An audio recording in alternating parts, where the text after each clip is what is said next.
In 1907, Britain and France embraced Russia.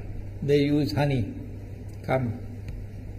in a triple alliance, Britain, France and Russia. And the honey that they used to trap Russia was that if we win the war that's coming with the Ottoman Empire, you will get Constantinople, which is what Russia wants. But they promised Russia one thing through the front door, and they took it back through the back door, like what they did to the Arabs. These are people with PhDs in deception. If they tell you that the sun is shining, don't believe them. Go outside and look up in the sky, see whether the sun is shining. When the Russian army had fought in the First World War and had suffered the most losses, the brunt of the kill were Russians. And they were now winning the war. And the Ottoman Empire was collapsing. And the Russian army is only an arm's length away from Constantinople. They don't want Russia to get Constantinople. No. So what did they do? Russian Jews organized and executed the Bolshevik Revolution, which overthrew the Russian monarchy. They killed the Tsar and the whole family, overthrew the government, and took Russia out of the war. So the Russian army had to stop in its tracks and could not go to Constantinople. In other words, the Russian Jews stabbed Russia in the back. They did more than that. They brought communism. Communism is not Russian. These dum-dums don't understand that. Communism was created to destroy Russia. Why don't these dum-dums understand it? Communism is not Russian. Communism was created to destroy Russia, to destroy the Russian Orthodox Church. So they brought communism in the Soviet Union. And for the next 60, 70 years, this Zionist-created entity called the Soviet Union waged war on religion, waged war on the Russian Orthodox Church, killed the priests, closed down the monasteries and churches and so on. 60, 70 years. And then, when the appropriate time came and Israel came into being, it is this same Soviet Union which opened the doors for millions of Russian Jews to now migrate to Israel. If you go to Israel today, you might believe you're in Russia. So many people speaking Russian. These are the Russian Jews. And then the Soviet Union, 6 years after Israel came into being, did something strange and mysterious. Crimea is Russian territory. Crimea is a part of Russia. The Soviet Union decided to give Crimea as a gift to Ukraine. Why did they do that? The historians don't tell you. So let Imran tell you.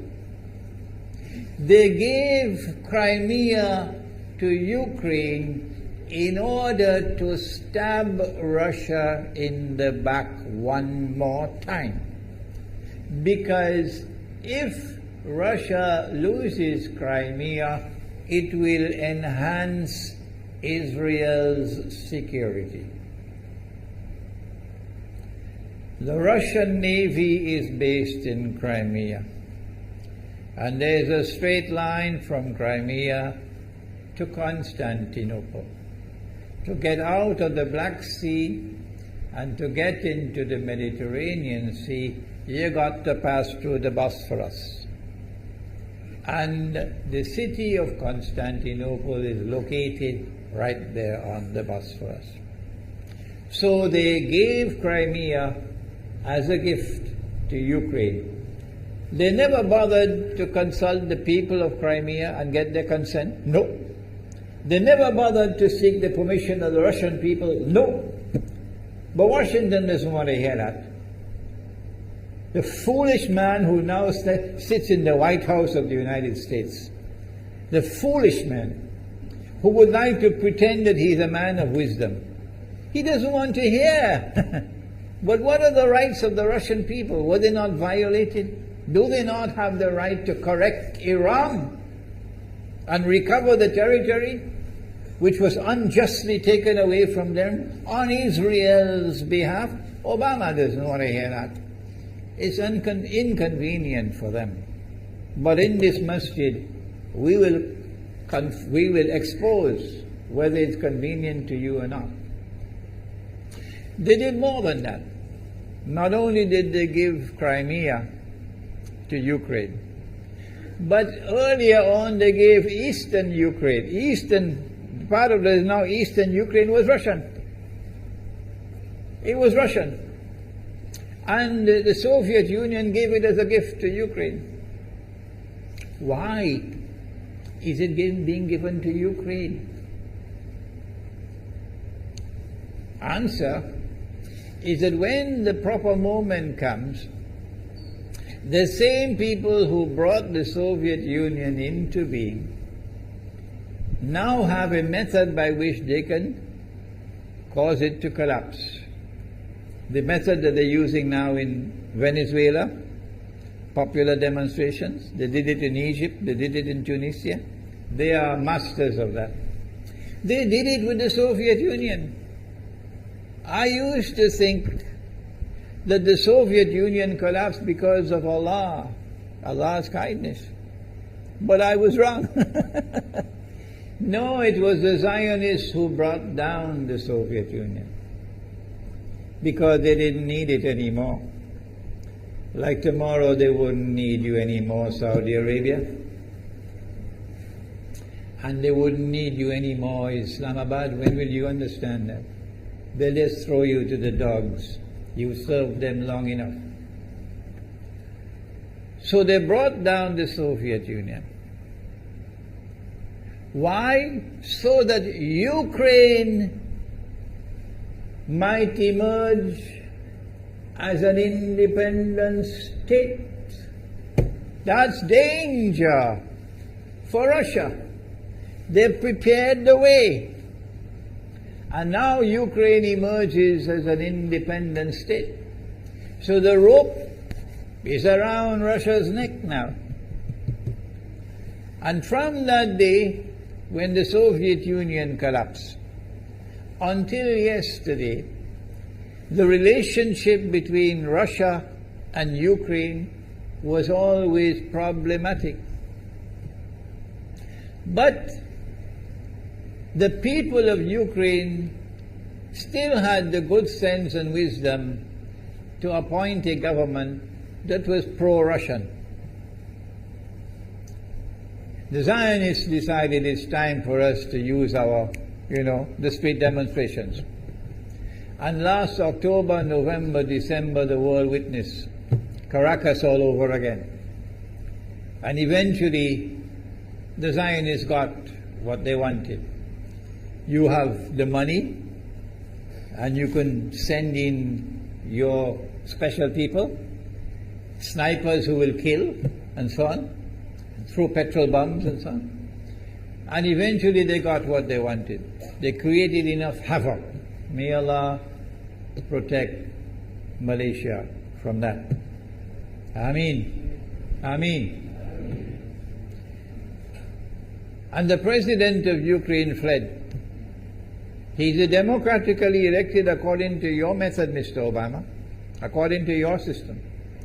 He's a legally elected president of Ukraine. And he had to flee. And these hypocrites in Washington and London and Paris who would like us to believe that they are honorable men. They are not. Instead of standing on the side of the legally appointed president and demanding the rule of law, they all showed their colors as hypocrites in immediately recognizing the new government in Ukraine. The new government in Ukraine is anti-Russian. That's what they wanted. That's why they brought down the Soviet Union, to bring in a Ukraine into being as independent state, and then to eventually get an anti-Russian government in Ukraine. If by Allah's kindness Putin had not intervened and been so spectacularly successful, this is what the plan would have been. The new government in Ukraine would have joined NATO, and Russia could not stop it. And when the new government in Ukraine joined NATO, NATO will then send its armed forces into Ukraine. It could include nuclear weapons. Then Ukraine will pick a fight with Russia and decide that Russia must now vacate Crimea. Shut down your naval base. The rope is now tightened around your neck. Russia has to put its tail between its legs and withdraw its fleet, Black Sea Fleet, from Crimea. Russia is no longer a naval power. Crick crack, you finish. And Israel will celebrate. That was the master plan. But Allah planned, and Allah's plan was successful. And it is time for the Muslim world to recognize and to see, I cannot influence governments, so what can I do? Don't bother, you waste your time with governments. But the people can understand that this was Allah's plan. They planned, the enemy planned for so long, and at the last moment Allah intervened. And Putin was able to get the people of Crimea to vote in a referendum. And they voted 90-something% in favor of returning to Russia. They were a part of Russia, and they want to return to Russia. So Putin was successful in delivering to the Zionist movement the first defeat it has ever suffered, significant defeat, in the more than 100 years since the Zionist movement was established. If that is not a sign from Allah, it's time for you to wake up. Putin is now succeeding in eastern Ukraine as well, because they're barking like dogs in Washington and London and Paris. Barking. It is Russia which is doing it. It is Russia which is doing it in eastern Ukraine. Oh? But when the Ukrainian government send the Ukrainian armed forces into eastern Ukraine, they don't want to fight. They say, we will not fight our own people. They refuse to fight.